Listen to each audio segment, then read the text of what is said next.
It's time for real tracks.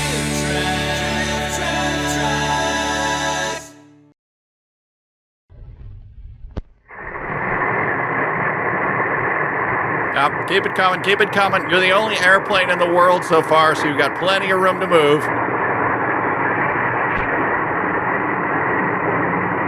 United Airlines. We're confident nobody will ever be dragged off one of our planes in a viral video.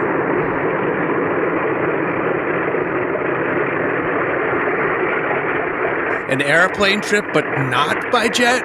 Must be some kind of prequel? I'm Milan Herzog, Ferner's surprisingly upbeat and optimistic uncle. Will you please check with the flight information counter at Eastern Airlines? The airport at Chicago, like all big city airports, is a busy place with people coming and going day and night. And since it's Chicago, they're all carrying deep dish pizzas and hot dogs with way too much stuff on them. This is Mr. Morris, the passenger supervisor. It's his job to see that everything runs smoothly at the gate. You're all in Group F. Go to hell. Joan and Judy Allen and their dog Skippy are taking their first plane trip alone to San Francisco. The passenger supervisor opens the gate for the girls and their grandparents ahead of time. The last moment human decency was displayed in an airport. With their plane There it and their is. stewardess before other passengers arrive. Oh, great, you brought your dog. Grandpa Allen's a little worried about the children traveling alone. You see, Mrs. Allen and I just can't make the trip to San Francisco. Their parents just found a house out there and quite naturally want the children with them. She brags about that new house to everyone she meets. themselves all the time. Oh, and by the way, I'd like you to meet Miss Gilso, your stewardess for the trip. How do you do, Gilso? It'll be fun having them on board. Say, it looks like we've got an extra passenger. An extra comfort passenger. Well, she'll be no trouble at all, except that we can't take her in the main cabin. However, if she has a ticket, I think we can find room for her. Oh, no, I forgot my rigging. Skippy will travel in a special room right under the pilot's cabin. This box, or kennel, is made for dogs and cats that fly in planes. It's comfortable, and during the flight, keeps them from running around. Typically, these boxes are used to ship Nirmal to Abu Dhabi. It's time to say goodbye to Skippy. And one more hug to grandmother and grandfather, so that Miss Gilso can take Joan and Judy to their seats before the other passengers arrive. Yeah, the boarding process used to take 3 days. One more goodbye to grandfather and grandmother. We're finally free. Then Joan and Judy turn to the many interesting sights at the busy airport. So many things happen so quickly. Passengers board the plane. Mechanics check and service the engine. Checking for things in the wing of the plane. Men load luggage on the plane. Suitcases for all the passengers. And mail. Air mail for San Francisco. Fan letters for Tommy Here comes the Wiseau. flight engineer of the plane. He's been checking the engines. When he comes in, the plane's usually ready to go. Through the window, Joan and Judy can see the tower at the top of the airport. It's called the Air Traffic Control Tower. You know how little girls The love control air tower is set traffic up control high, towers. So the traffic officers can see all the planes through the windows. Their job is to direct traffic at the airport. Air traffic control to flight 701. Clear for takeoff. And here is the pilot replying. Wife leave you again, air traffic control? Yep. Roger. Clear for takeoff. The plane is ready to leave. Just kidding. There'll be a 4-hour delay. Before takeoff, passengers must fasten their seatbelts. Miss Gilso helps the girls to fasten their seatbelts. Seatbelts make the takeoff safer. In a crash, it will hold your decapitated body safely in place. Just before takeoff, the pilot gets his final flight orders. Bit grim, sorry guys. And the passenger agent gives the go-ahead signal. It's called the all-clear salute. The pilot responds with a gesture so vulgar he may not be allowed to land in the U.S. Okay, says the pilot, and off she goes. Yep, planes are chicks. That's just science, folks. First, very slowly.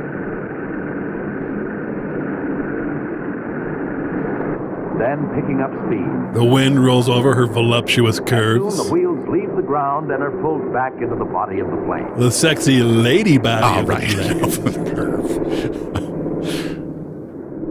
Oh, look, we're flying, we're flying. Soon they're high over the Chicago airport. If you look closely, you can see the governor being arrested. The plane's climbing fast. The 4 engines are turning at full power. Each one of these engines has as much power as a locomotive. That standard unit of measurement. A plane needs a lot of power to lift all the passengers, their luggage, and the mail off the ground. Who was asking about the mail? Soon the plane is above the clouds. Now everybody can relax and read a magazine or otherwise enjoy the pleasant flight. The Economist for Joan, guns and ammo for Judy. Over the loudspeaker, the captain welcomes the passengers aboard. We're going to fly nonstop to San Francisco at 16,000 feet. Yeah, I know we're supposed to be going to Atlanta, but I'm trying to get fired. Captain Mills, his first officer, and the flight engineer sit in the cockpit of the plane. The cockpit is full of flight instruments. Take a good look at all these instruments. And moving on. The pilot can fly safely with the help of these dials. The instruments always tell the pilot the position of his plane. They all say, "You're up in the air, dumbass."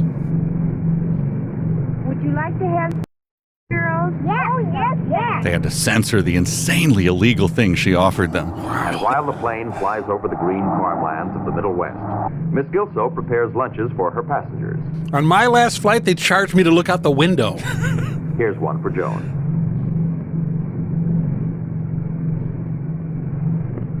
You can do stand-up about this in the 80s.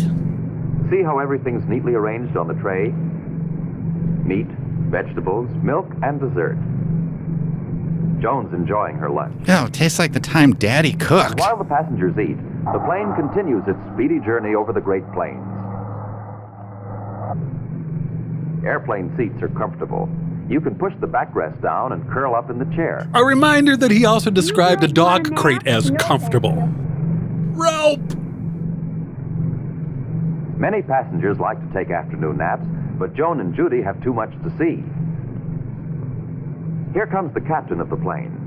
He likes to meet his passengers. He should be flying, but this is Now, way more Joan and fun. Judy are glad they didn't take a nap because Captain Mills has a surprise for them.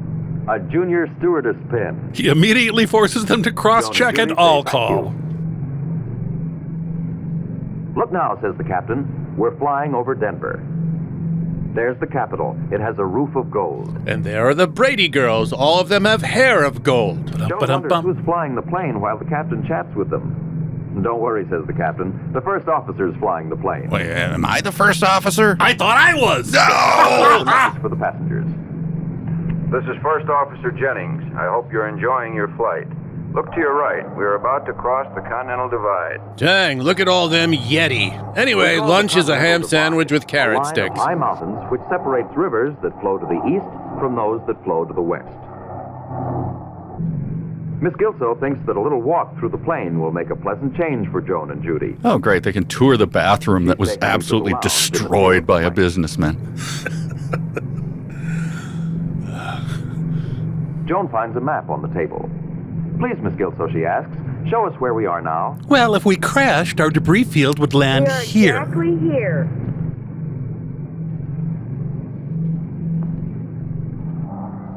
Joan looks out and sees only clouds below the plane. So she She wonders and how Joni pilots Mitchell can have find looked the at them from airport both in cloudy sides weather, now. At night or in fog. Getting that on the Stewardess record. tells her that there's a very special instrument to help pilots land at night or in bad weather. Joan and Judy When the plane steal the comes close to technology and airport, sell it to the radio Russians. beams move these two bars that form a cross. They tell the pilot which way to go to the landing field. He said to his barber, "You left the sideburns though, right? Right?" Down a sloping highway. Meanwhile, in San Francisco, the traffic officer is all set to guide Captain Mills to his runway. Soon to be called Joan Captain and Mills Judy's Memorial parents are at the Runway. airport well ahead of time. The passenger assures them that their girls will arrive on schedule. Our plane is already over the Golden Gate Bridge on the way to the airport. Joan and Judy will be greeted by one of San Francisco's defecating drug Flying high abusers. above the suburbs. Now Joan and Judy know how to fasten their belts all by themselves. The seatbelt's covered in beef gravy Both from all the headed to previous San flights. Francisco, where their new home will be from now on. Joan and Judy can scarcely wait to see their father and mother. Their father and mother's reaction? And here's the airport. Okay, let's do this. Slowly and carefully, the airplane approaches the ground. Or if you're stoned, is the ground approaching it? And soon the wheels touch the runway.